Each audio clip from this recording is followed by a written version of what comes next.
Hey everyone, welcome back to All About Theology with me, Armani. And Rosero. Today we'll be talking about 1 and 2 Thessalonians. Yeah, so we're going to start the segment off by giving our thoughts and opinions about different parts throughout the book.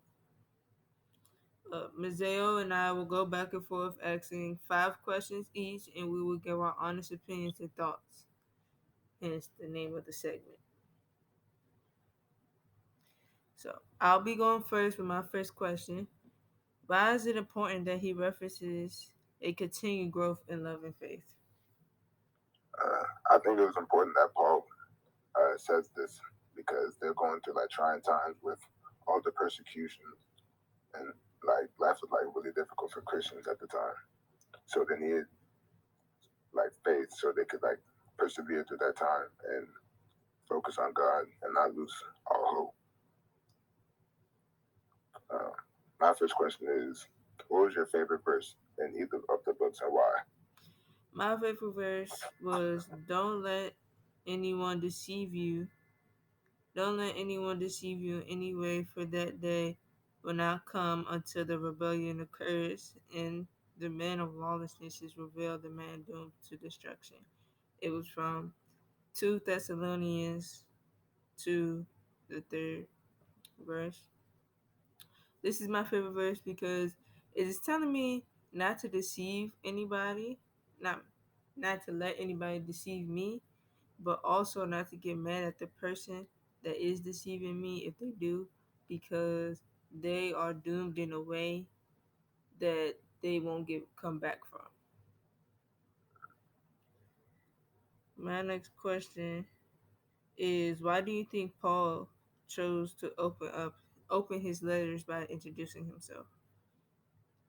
Uh, yeah, I think he chose to do that to like give some like background and insight on like who he was and like try and relate to them because he had like converting all these people. It's like another way to relate to them. Uh, our next question is, what are any lessons? Yeah, what are any lessons you think are important from either book? I think the lesson is to always stick to what you believe in, no matter the consequence or anybody's opinion, and just to keep going, to be you, and not care about what anybody else say. It's cool. One of my next questions is, do you believe that you will be able to put your life on the line like the Christians did? Uh, I'm not completely sure because like of all the stuff they're going to, it's like a really severe. But I like to think I would. Next question is, why do you think Paul and the other Christians at the time were like so sure that Jesus would be coming within their lifetime? Like so sure. I believe that they were so sure about it because they believed so much into the religion, and they believed so much into Jesus coming and what they were told about Jesus coming in their lifetime, and that they just felt it in their heart that they knew it was going to happen, and this is what they've been fighting for that whole time. So they just couldn't give up that belief, because if they did, then they wouldn't have anything else to live for.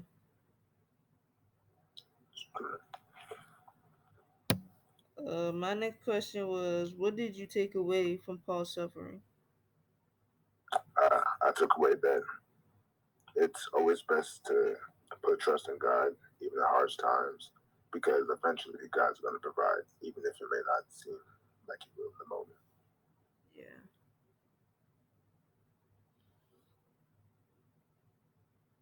That's always good to like struggle through and like to face adversity head on. I agree. All right, next is, why do you think many Christians were like refusing to work? I believe they refused to work or do, or they became lazy because they lost some of their faith, and they lost faith in Jesus coming when like while they were still alive, and they just got lazy over time. So as long as you have faith and as long as you have that thing you're looking for, you could always keep it going and always work towards it. My question is, why does Paul believe so much in teaching these people Christianity? I mean Because Catholicism. I'm sorry, Catholicism.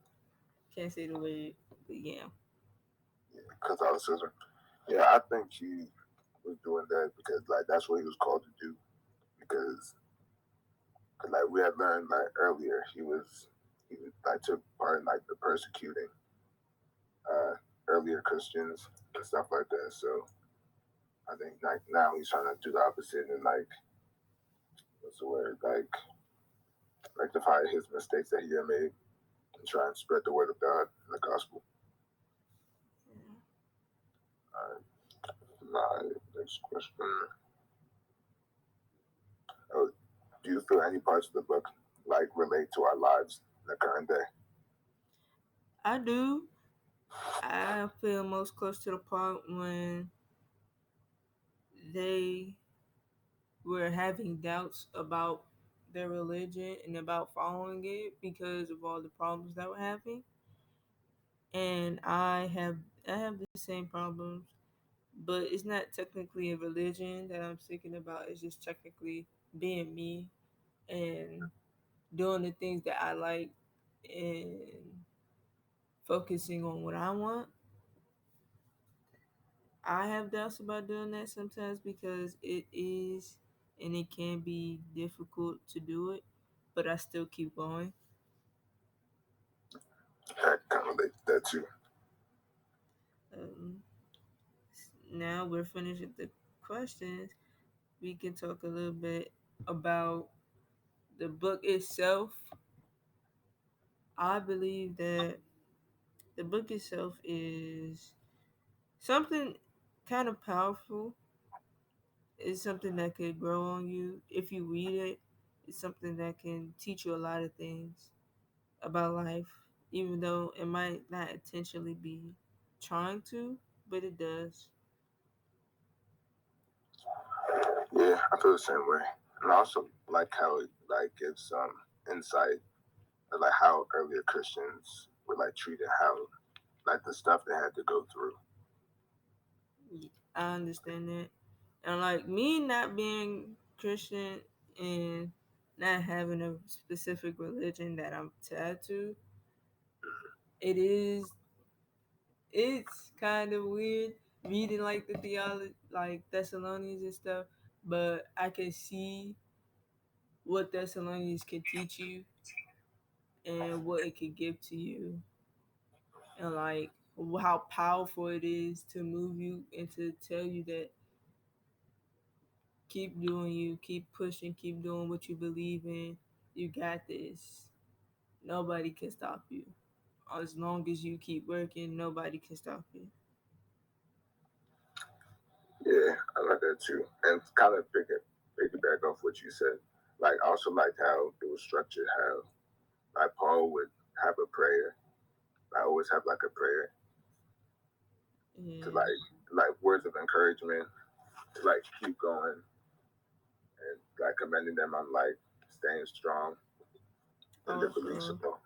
also the way he kept opening his letters, making sure that they knew who he was Right. and that they knew everything that they needed to know about him so they could choose if they wanted to follow him or not. So they can know that this is me and this is what I do and I'm not stopping, but you can join me in what I do and we could join and we could become stronger together and keep going. Yeah. And I think like the book as a whole just like demonstrates like the power of faith, how it can compel people to do crazy things like stand up against like the Romans and all other people who were like trying to persecute them, like other Jews and stuff. Yeah. Well, that's all to this podcast. Thank you everybody for listening And do you have anything else to say, Mizaya? Nah, okay. Okay, thank you.